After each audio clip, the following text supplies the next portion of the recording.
iPad.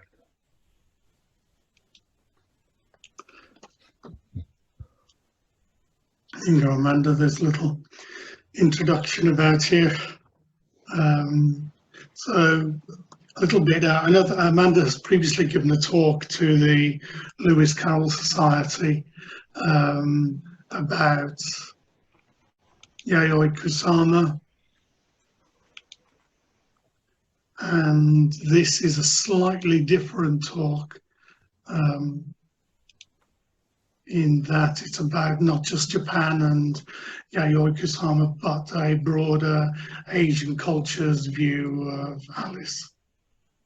So, I mean, some of the things I know they did, because I went to the manga exhibition as well, and actually I saw that you've already guest edited the 3rd issue of the journal adaptation as well.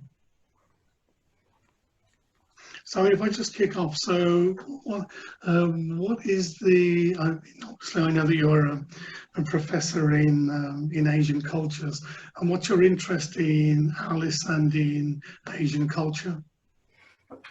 So I'm particularly interested in how today's media systems work, how stories move across media. You know, why do we have 5,000 Marvel superhero movies, and what are we not getting in exchange for that kind of thing, which is really, if you want to study how media relate today, the Japanese media environment is perfect. A lot of things that are going on in the rest of the world today, in terms of media, happened there earlier and to a greater extent. So as I was looking into that, I thought I would do a case study of Alice, and I thought it would be a chapter, maybe. There was far too much material for one chapter. So now it's going to be a book, and there have been some pieces already published in different areas, and more will come. Okay. Yeah, I mean, the Asian culture's adoption, I think this is your first slide. Just so give me a shout when you want me to move on to the next. Okay. So this is an image of Youth World, or Shonen Sekai. This is the magazine that published the initial Japanese translation of an Alice novel. And this particular copy of it is now housed in the Cassidy Lewis Carroll collection at the University of Southern California. So I thought this would be a good way to start off the talk, because it's the first that we know of, the first appearance of Alice in any particular form in Japan. And as you can see, it's not being published as Alice in and of itself. It's being published as part of a children's magazine that has a variety of materials. And if, Stephen, if you would go to the next slide. When we get there, you will see that something that may look a little familiar about it, right? We may recognize these images just a bit. So at this point in Japanese history, there was a lot of foreign material being translated and published in Japanese journals for all ages. For some reason, this particular translation is actually through the looking glass. It's translated as Kagami Sekai, or Mirror World. And I don't know that anyone knows why they started with Looking Glass rather than Alice's Adventures. But I think it kind of explains or symbolizes, in effect, the cultural turmoil going on in Japan at this period. You may have heard that Japan, they didn't allow a lot of foreign cultural or scientific materials into the nation for a long time. And that ended abruptly in the middle of the 1600s, roughly. So in the 1890s, when this translation comes out, suddenly, just all at once, it's like a tidal wave of material is coming, and it's not, you know, tidal waves aren't known for their organization. So sure, why not translate Looking Glass before Alice's Adventures? And are people really going and saying to the original authors, could we pay you a bit to translate this and publish it? No, they're not. They're definitely not. So when they published this, they got someone to just sort of draw over Tenniel's drawings and include them in the text as well. And Stephen, if you have a question about any of this, please. Yeah, I mean, so would they have avoided the first one? Because I think, you know, the first one is about challenging the status quo. Was there any cultural piece about that, where the other one is more about progressing up the hierarchy? So in a weird way, both books actually challenge the status quo. At this point in Japanese history or culture, Japanese girls aren't really supposed to travel outside of the house on their own. They aren't supposed to talk back to authority figures or adults. Alice does these things. So she is very much a model of modern European femininity. And on top of that, I mean, it's just so strange to do Looking Glass because it's based on a chess game. Japanese children had no idea what chess was. And in fact, if you read it, I mean, I find it hilarious. It's great because when you get to the point where you really need to understand that Alice is shifting from pawn to queen, the translator, he just sort of says, oh, a traditional Japanese demon has popped up, and Alice runs away from it. And then suddenly she wakes up on the lawn with her sister again. But do they have but they have lots of transformation myths, don't they, in Japan as well? So it wouldn't have been quite as big a difficulty for them to get over it. Right, it fits in with Japanese culture in many ways. There's definitely an openness to, well, like I said, a traditional Japanese demon popping up. That's actually kind of common in Japanese stories before that point. So in a weird way, the translator, and his name is Hasegawa Tenkei, in a weird way, Hasegawa made it very Japanese at the end. In a way that the readers, the very young readers or the parents reading to their children, they would have understood that. It would have fit in for them in a way. Okay. If there are any questions, if people put them into the chat box, we can go through them, you know, at the end. So if you would... yeah, go to the next. Oh, so I can answer this one quickly, actually. They did translate chess to shogi, which is a Japanese game, but there isn't really a comparable change from pawn to queen. So it didn't quite work the same. And that's why, you know, it works for a bit, and then they're just sort of like, demon time. It is very fun to read, honestly. But it's not, it's also emblematic of the difficulties when you can't, when you have readers who, you know, literally Alice's clothing, sandwiches, things like that. All of that is new. All of those are new ideas to Japanese people, and in particular, Japanese children at the time. And in fact, Stephen, if you'll go to the next slide, I just wanted to give you an example. This is the same magazine issue, and you'll see that they're introducing new ideas. They're introducing what warships look like. They are also introducing two gentlemen who, you know, they're appearing in full-on regalia, but they're being introduced as hakase, or doctors, not necessarily medical doctors, but the doctorate holding type. So this magazine is a mix of informative and fun.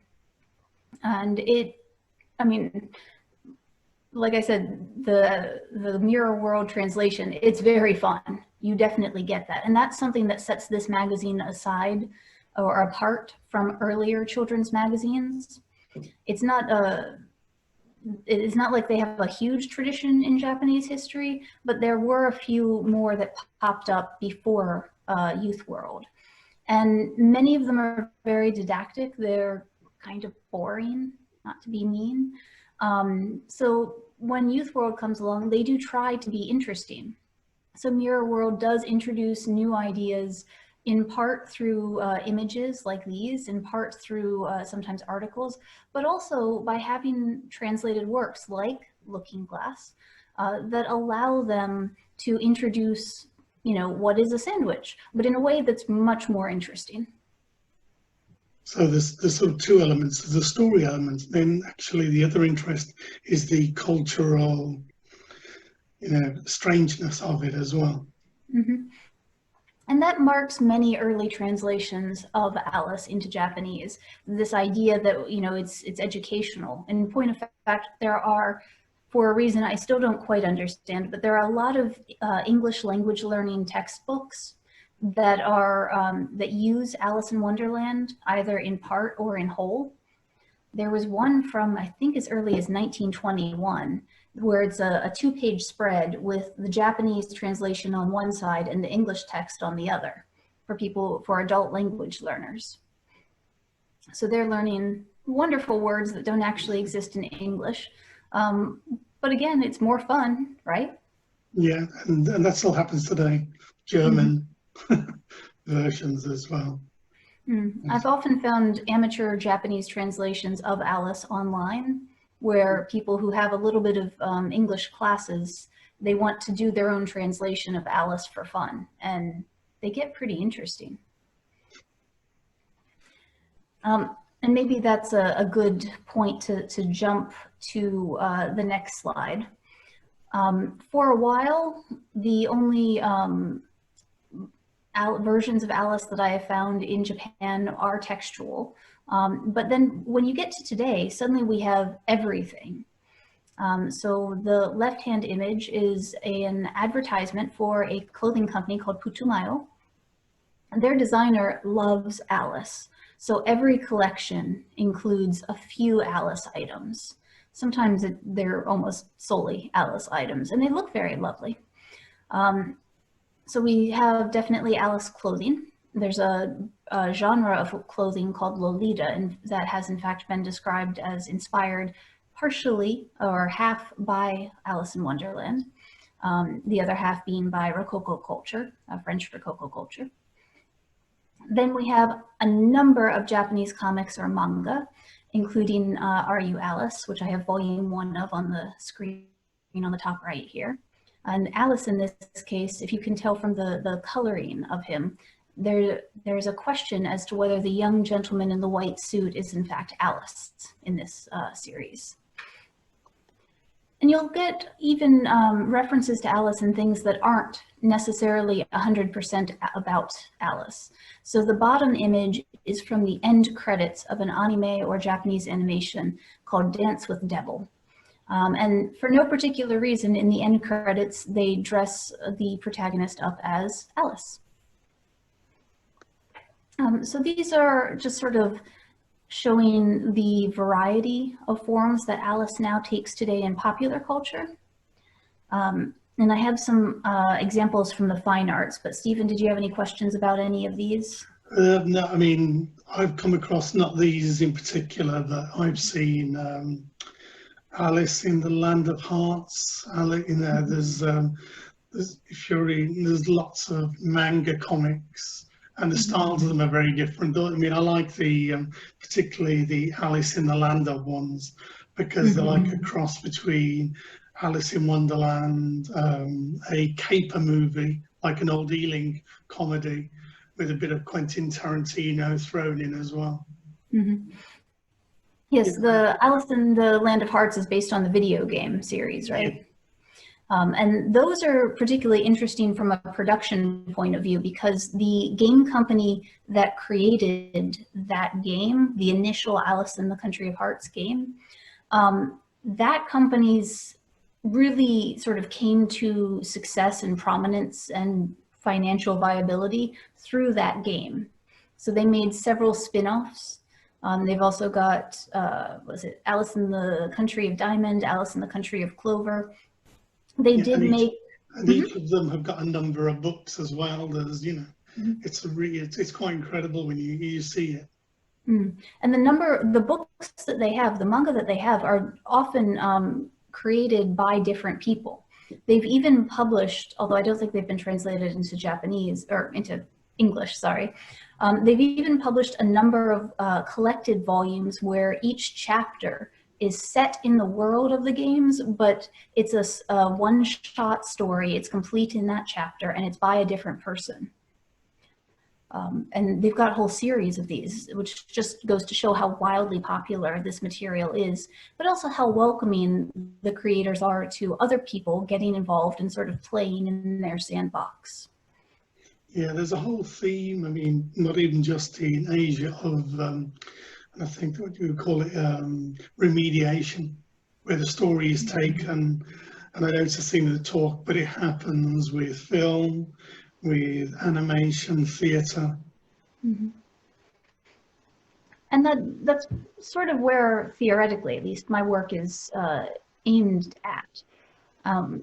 For example, if you look at the 3 examples on the screen right now, none of these are created by the same people.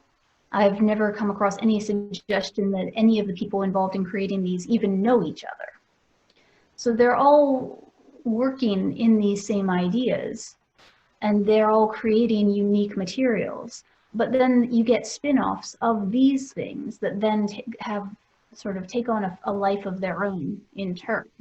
And so the material spreads, and we all recognize it as being Alice. But how does that really function on a day-to-day basis in today's world? So if you want to go to the next slide, you'll see some things that look a little less obviously Alice-like. So the left-hand image is from Carroll Modernology, which is also in the, actually I think all 3 of these are in the holdings of the Cassidy Lewis Carroll collection, if anybody is ever there to see them. But Carroll Modernology was an exhibit of Alice-inspired art, or Alice adaptations into fine art. So each piece within the exhibit gets its own image, and the images are yay big. So they were put together not into a bound book, but in a set of separate cards, so that they can continue to circulate as fine art in their own right. And everyone did something very different. So not everyone created their own Alice dolls, but this one I thought has a bit of character to her and a fun expression. In contrast, the top right is an image from an art book called Yamigari Aris, which is Alice the Shadow Hunter. And these images, this is a book, you can see a bit of the text at the very bottom, but it's more important really for the images and the manipulations that the creator has done. And to give a third very different example, this is music called Kitto Watashi wa, or I definitely, and then you can see it sort of goes ... at the end. This is from a book by the modernist playwright Betchaku Minoru. Betchaku Minoru is one of the most prominent modernist playwrights coming out of Japan, and he wrote 2 separate books of plays that are themed on Alice. And in one of them, the one that this image comes from, he even created music to go along with his plays. So you can see artists, they really push themselves in different directions. We think of Betchaku as being a playwright, but in fact he's also a composer, and it's Alice that kind of allows him to push in that direction, and do so rather fruitfully, in my opinion. Yeah, the one in the top right-hand corner looks like a scene from The Grudge. That one, it is, when I first saw that book, I was a bit taken aback because it is kind of scary if you look at the other images. But at the same time, there's something that draws you in, like the way in this image, her eyes, you can see there's something in them, and it makes you want to sort of look closer and closer until you figure out what it is. I think you're right that it's also a bit like the Jan Svankmajer usage of Alice as well, which was very, very dark, hardly any words, I think, and just music to tell a story. And I think that's one of the keys to Alice's success. You can take the story in so many different directions. You can go dark, you can go light, you can go into sort of, shall we say, specific directions. There's an example at the very end of this presentation where a Taiwanese TV drama show used Alice as a sort of key to examine what it's like to be a violinist in contemporary Taiwan.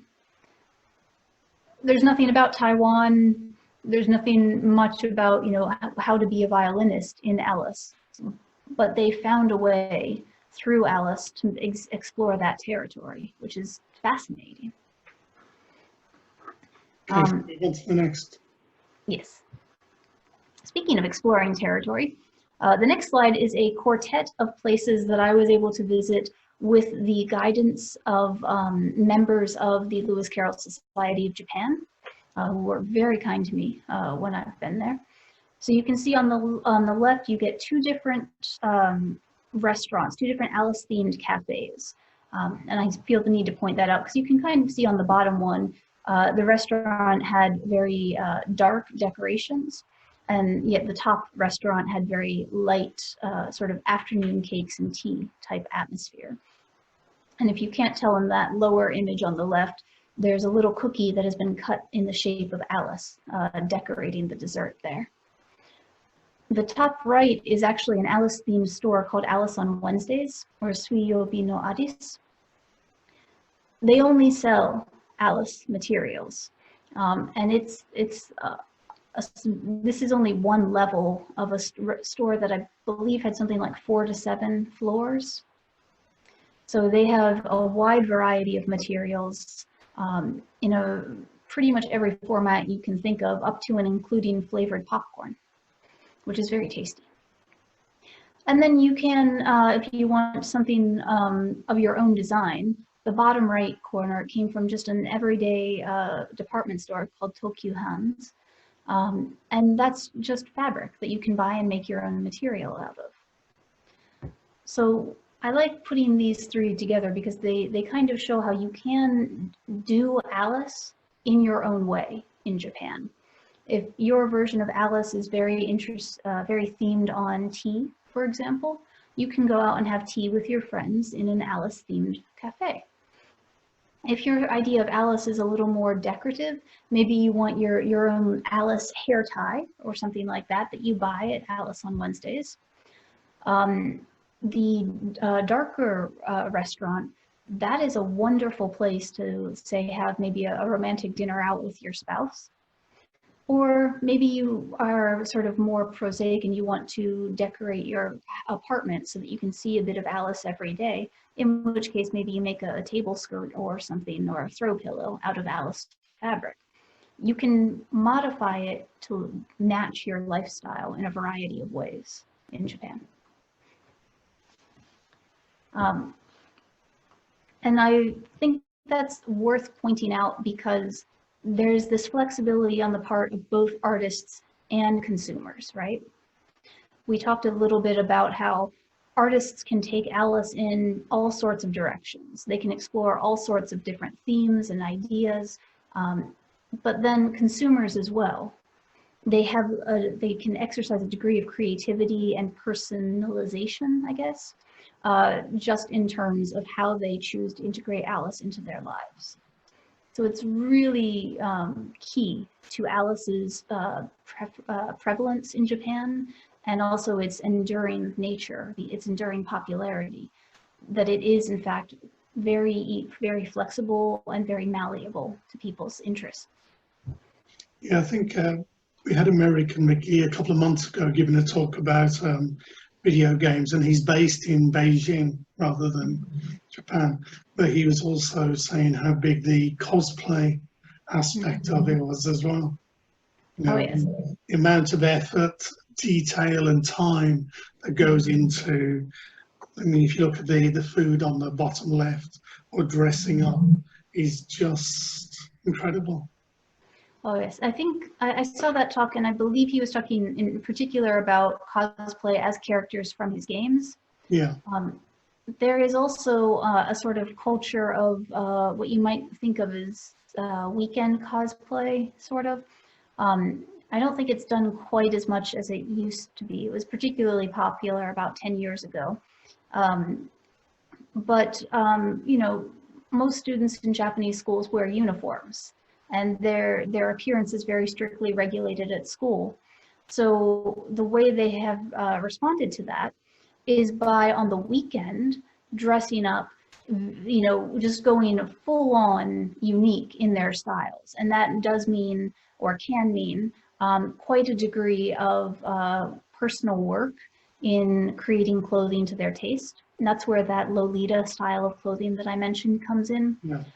where people can wear very frilly skirts. They can dress up, you know, they can dress up using unusual hats.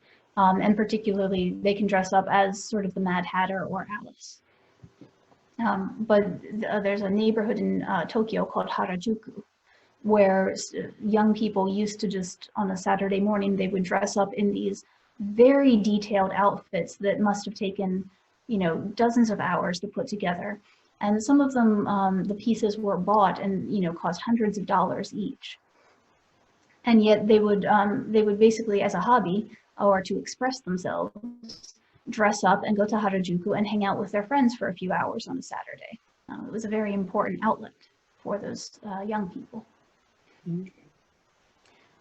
So we have a slightly different example in the next slide.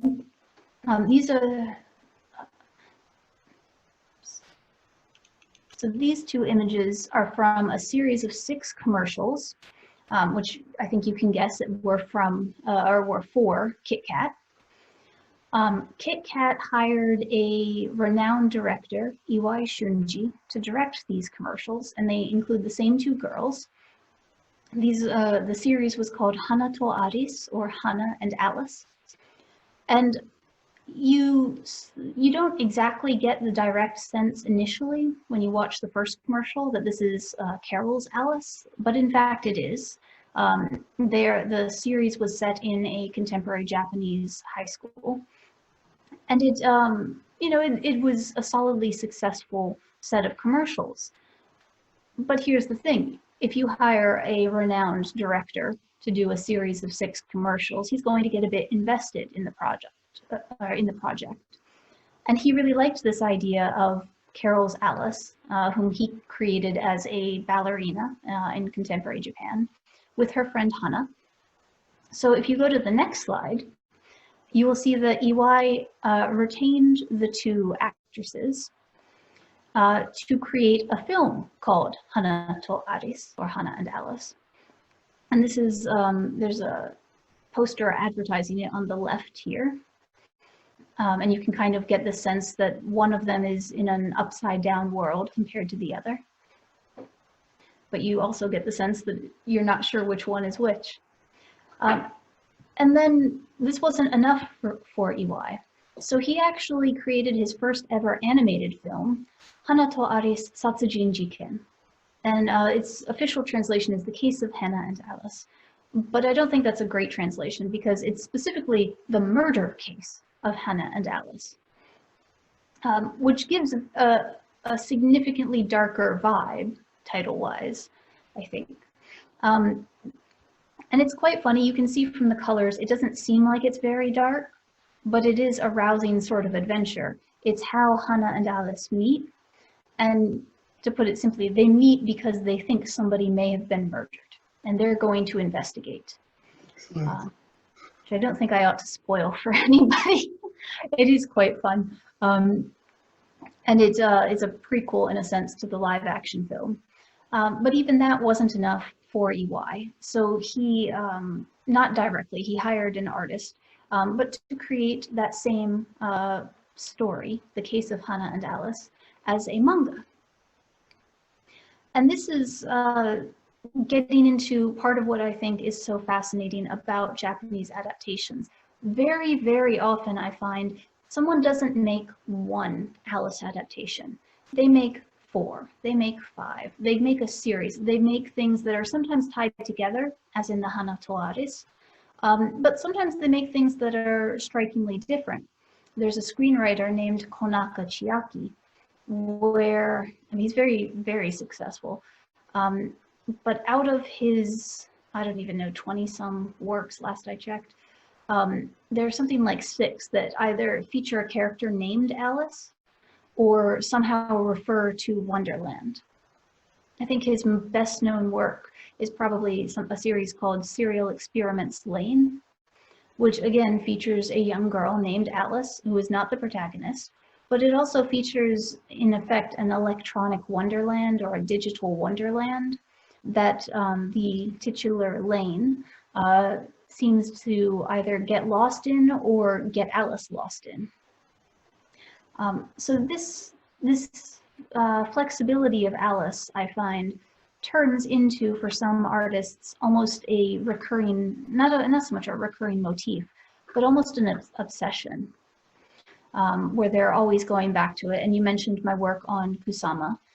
She is one such author. I've written about another author named Akutagawa Ryunosuke, who did a co-translation of Alice, and then within a year published a novella called Kappa that he doesn't call Alice, but it features a young man who is out in the woods one day when he follows a strange animal, falls down the animal's hole into a strange underground world, and sojourns there for a while learning about their unlogical lives.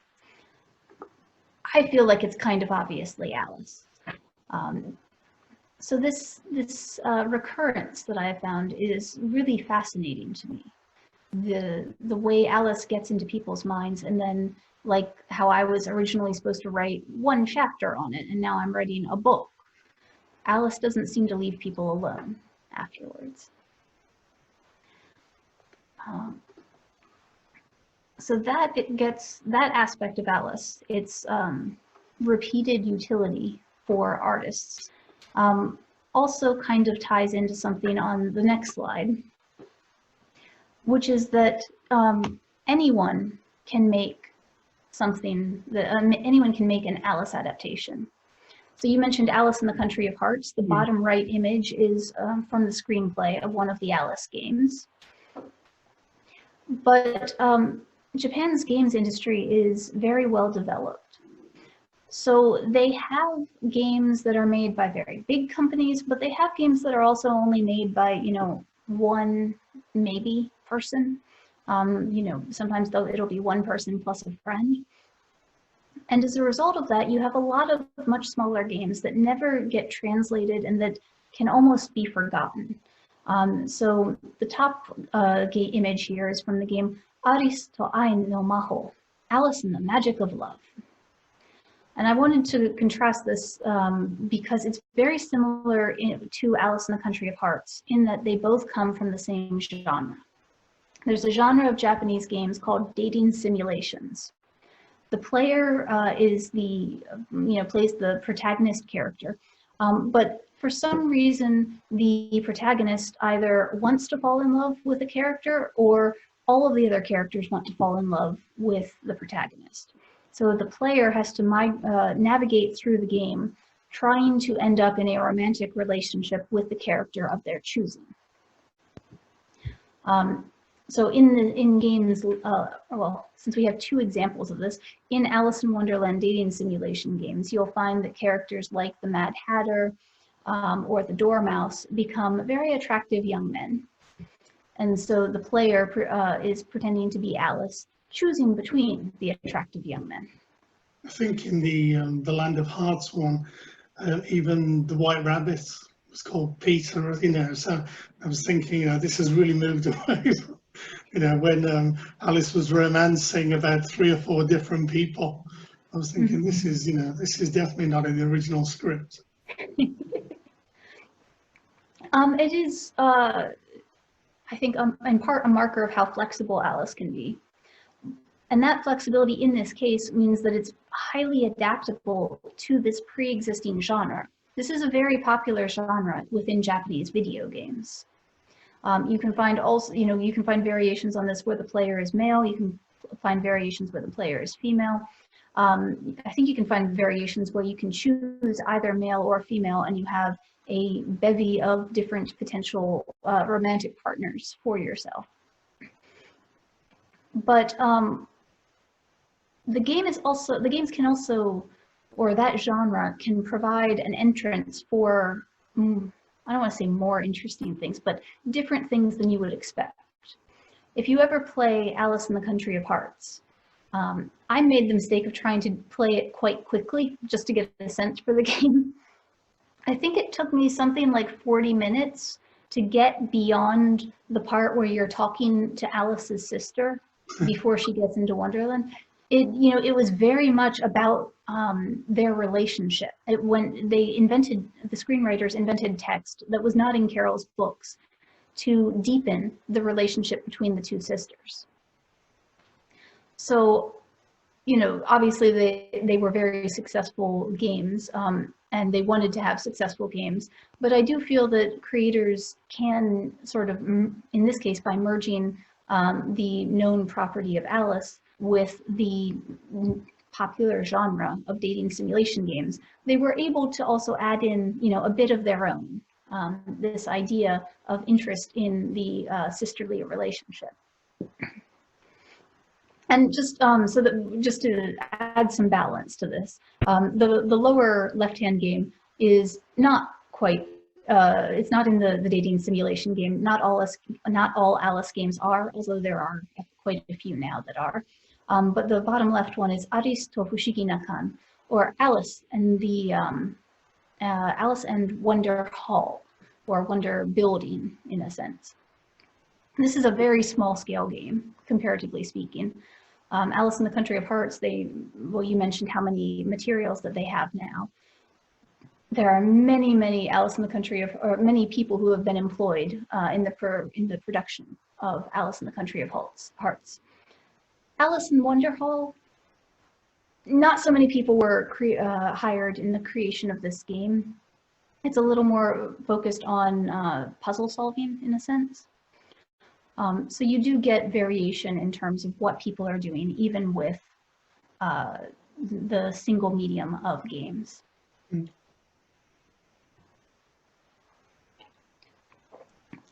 So that's, all right, so those were the images I included from Japan. I thought it might be nice to take a little step further out from Japan.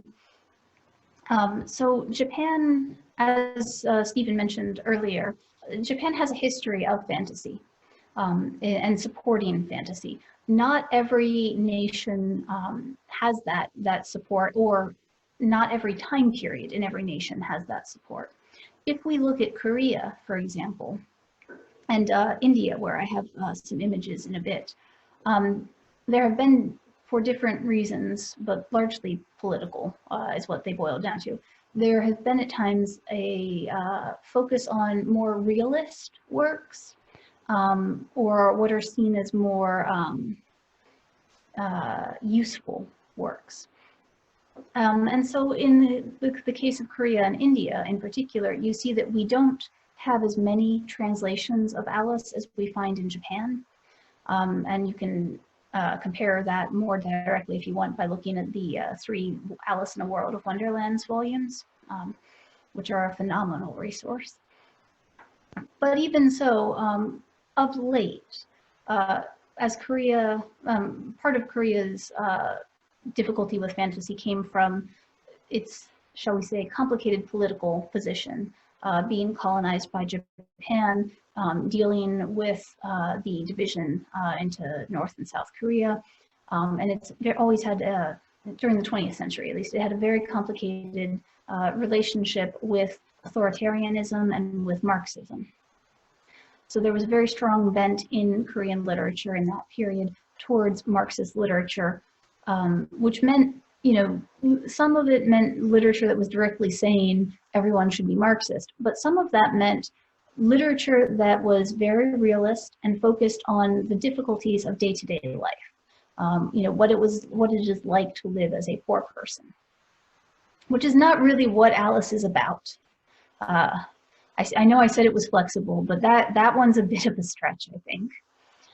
However, of late, South Korea has, had some economic success. It is they're still going through political issues in the way that we all are, but they are more secure in a way that they weren't necessarily for much of the 20th century.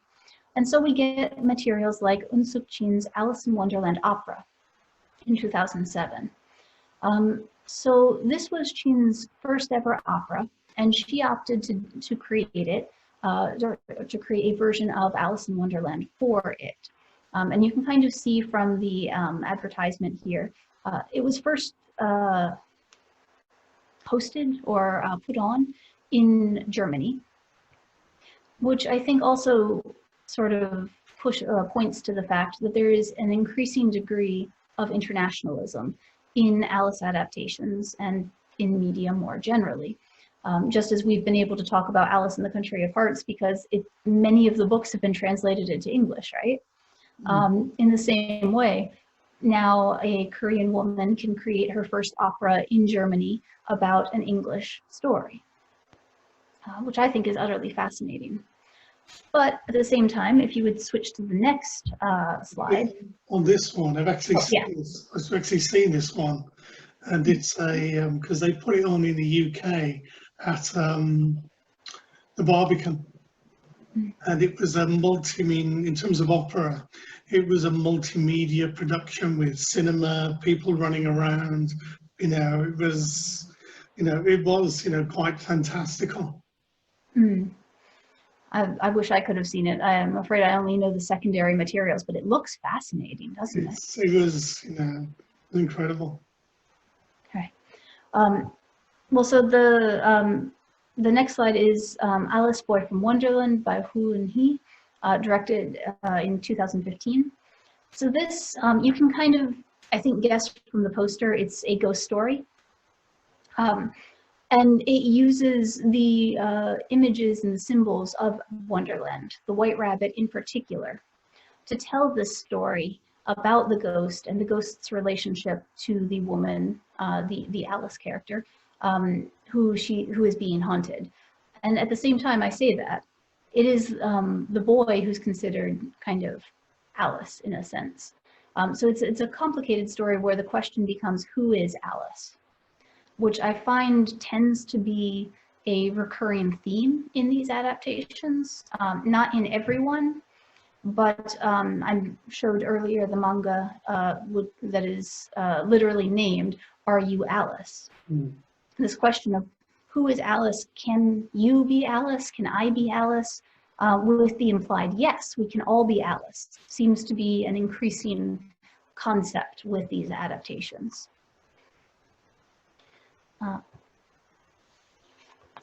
And so I thought we'd just quickly journey through India, which I've been doing some work on with the advice of my new colleague Sujata Modi.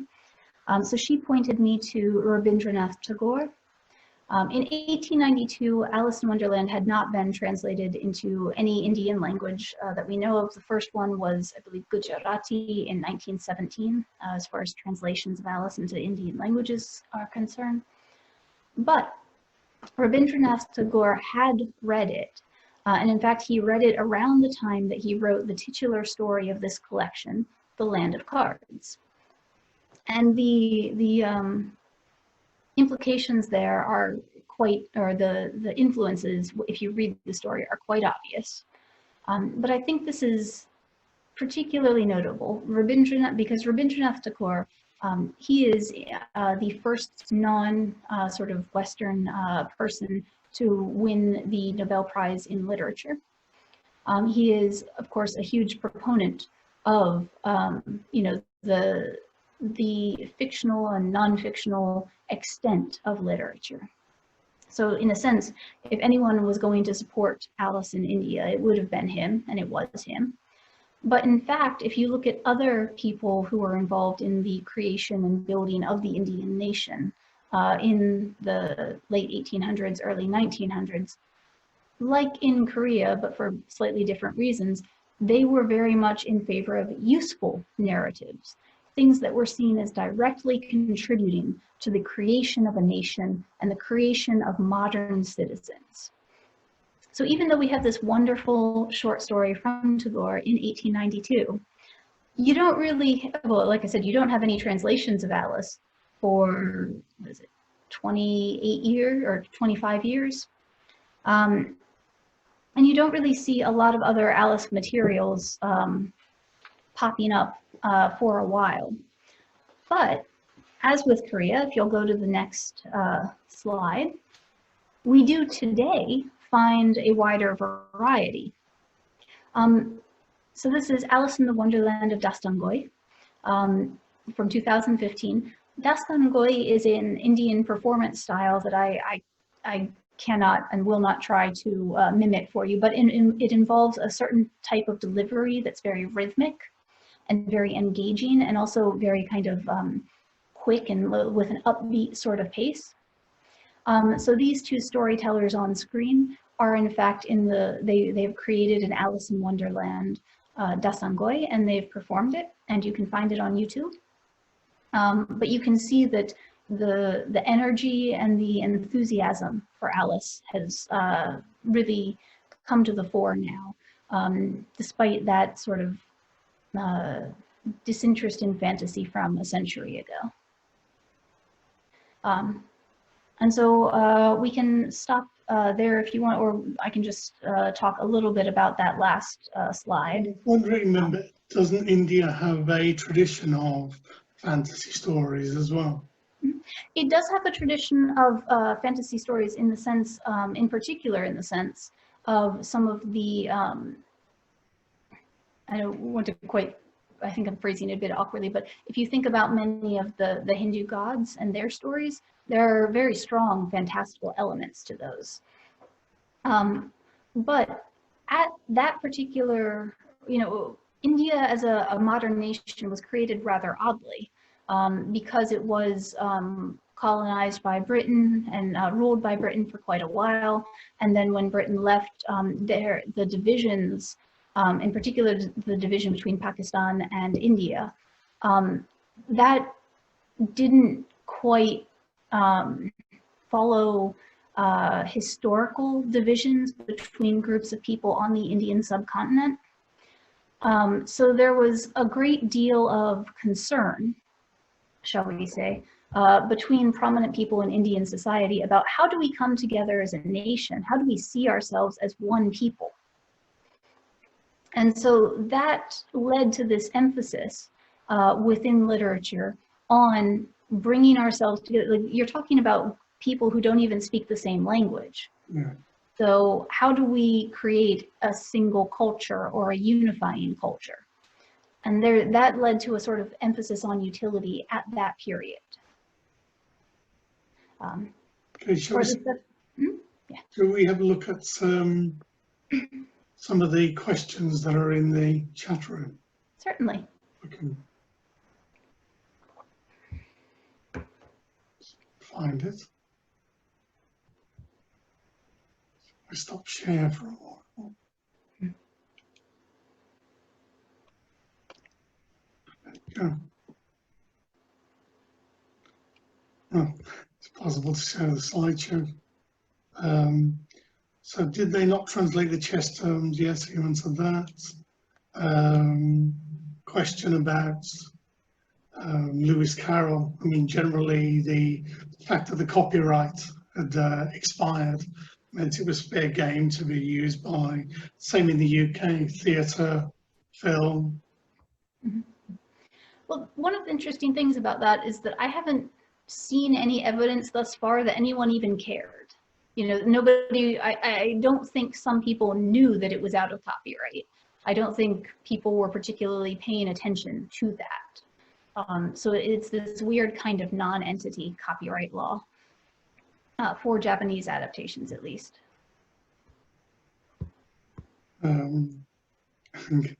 So how do people in Japan find the games made by smaller studios, or just people who don't have access to the marketing channels used by the large corporations? Marketing channels, no, but the sort of stores that sell the big games sell the little games too. And there is a very strong system of let's say used media stores. So there are, for example, there's a huge chain of stores called Book Off, which is mainly used books, but they also sell movies and video games. There are also certain neighborhoods, you may have heard of Akihabara. Anything sort of video game or anime related, you can find your merchandise, you can find your costuming materials, like if you need a certain type of wig to play a certain type of character, you can find it in a store in Akihabara. They don't have the funds for big advertising campaigns, but they can access distribution channels. And like Alice in the Country of Hearts, once they start gaining some success with distribution, that funds, greater pushes, more advertising.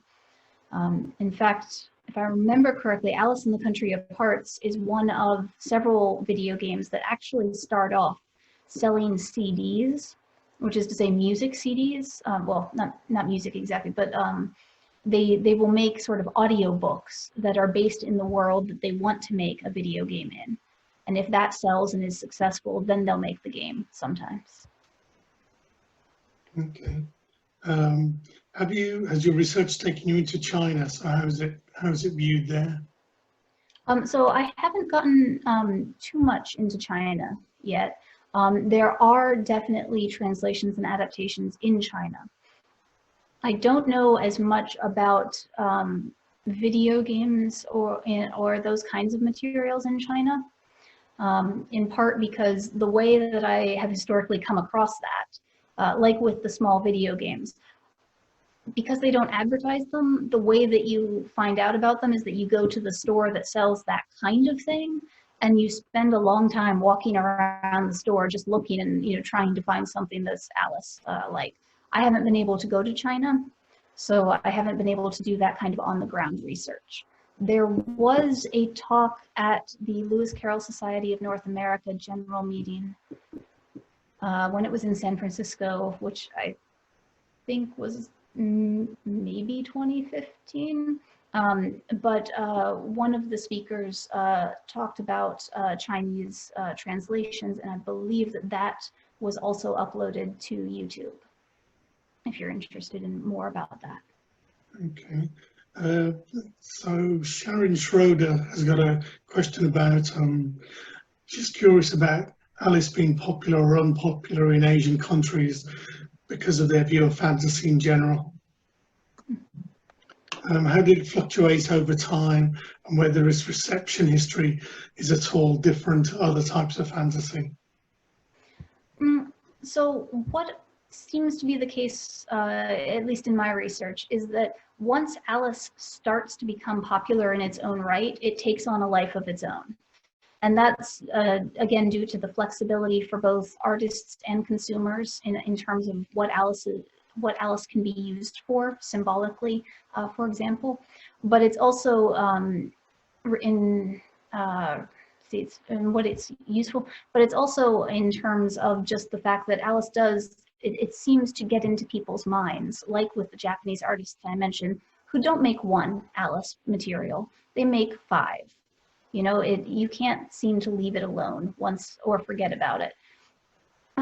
In contrast, other types of fantasy, there are times that emphasize and de-emphasize that. And I think the easiest example there is to think about the role of different genres outside of Asia. For example, in America, the Western genre was very popular for a while. It's not so popular now. It may be popular again in the future, we'll see. But specific materials within that genre are still read by people, at times in excess of the genre's popularity. Has the Mud Tea Party infiltrated the Japanese tea ceremony? That is a great question. So my guess is that if it has, it's on a more individual basis, in the sense that individuals attending a tea party or a tea ceremony might do so while dressed in an Alice kimono, And there are Alice kimono, I've seen them. I almost bought one, but I had no money left to spend. You can also get Alice sweets, and there are sweets that are part of the traditional Japanese tea ceremony. So my guess is that if there is connection, it's coming there. I have no evidence that it has happened, but I feel like given the materials that are available, at some point, someone who was interested must have done some sort of crossover event. The time. Someone pointed out, I think, as we were discussing the surrealist film by Jan Svankmajer. Mm-hmm. Which, yes, you know, it's a little bit like one of the pictures that you put up. Mm-hmm. The Yamigari Alice, yes. It might be good at the end of it. I mean, I'll send out the slides to everyone, if that's okay. And if you can provide some of the names as well, for people who want to investigate a bit more. Yeah, sure. Sharon Schroeder. Yeah, the Alice reception in the West has been separate because of its language play. So it's different to normal fantasy. What do you think about it? Yeah, Alice definitely, once it starts getting established, it does seem to have its own life, separate from fantasy as a genre. It's more on the early end. And maybe the best example to think of is the sort of dual translations that I talked about, where you have the English and the Japanese in the same book so that people can learn English. If you are like this gentleman called Dwivedi from India, he was very much focused on useful materials. So if he were going to be putting out a English language learning book at that time, because of his focus on useful materials as opposed to fantasy, which personally I would still argue is useful, but he would probably not choose Alice when he could choose Middlemarch, for example. On the other hand, if you don't have that sort of bias against things that are fantastical, then why wouldn't you, right?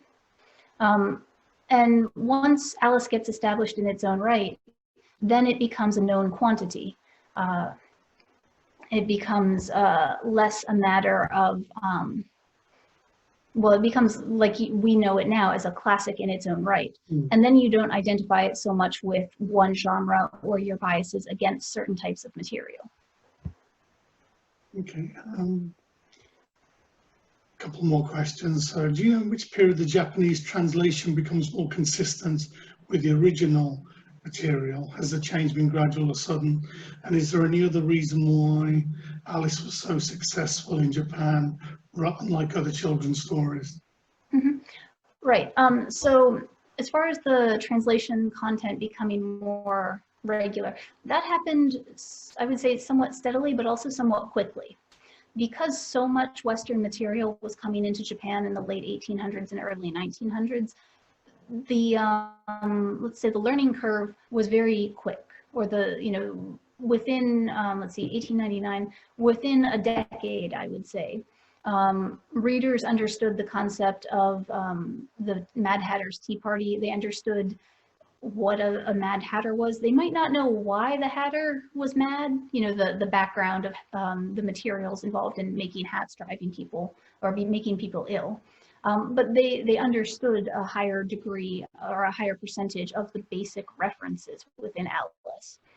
And in line with that, I think the first time we see Alice referred to as Aris, which is just the name Alice with a Japanese accent, I want to say that was 1907. I could be off on that, but certainly by the 1920s, everyone is calling her Aris.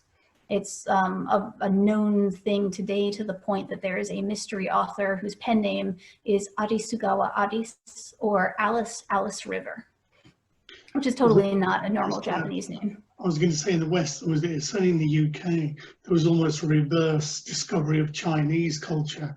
So I'm just thinking about how quickly the Mikado, for example, by Gilbert and Sullivan was made as well for a while. I mean, Van Gogh did Japanese style paintings.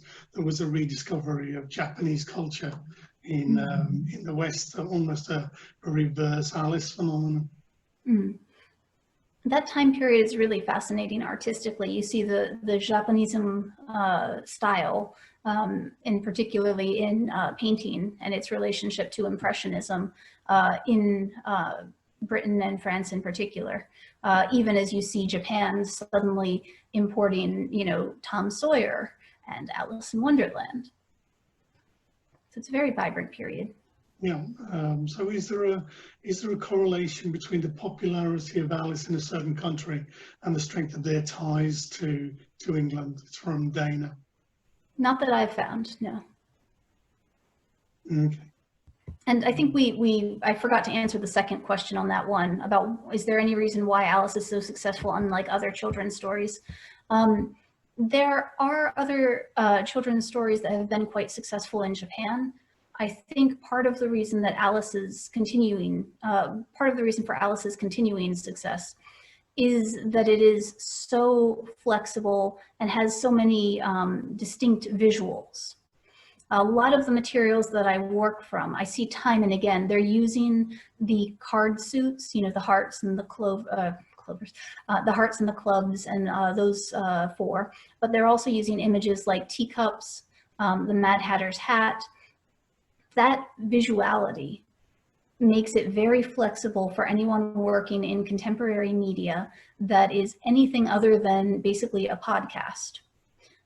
Even audiobooks. I mentioned that many of these video games, the smaller ones, they start off with voice actors playing different characters in the game that someone hopes to make.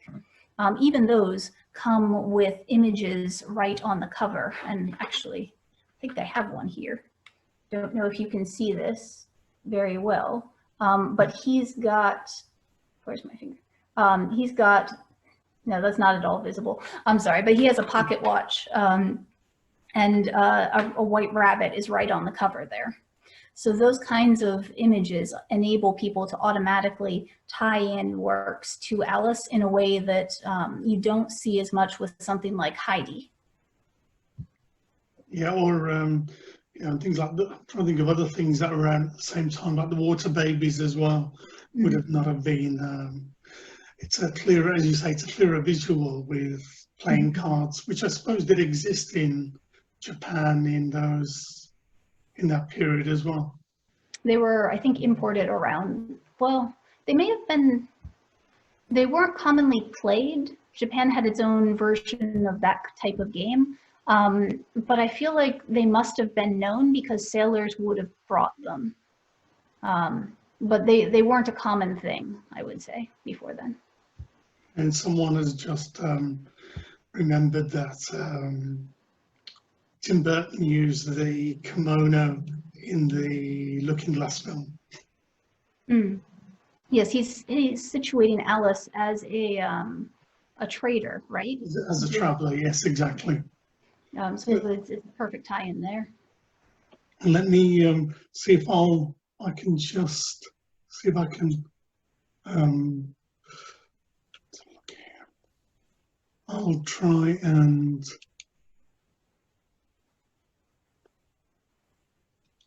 unmute everyone so that we can. So now you'll realise that's here. Unmute.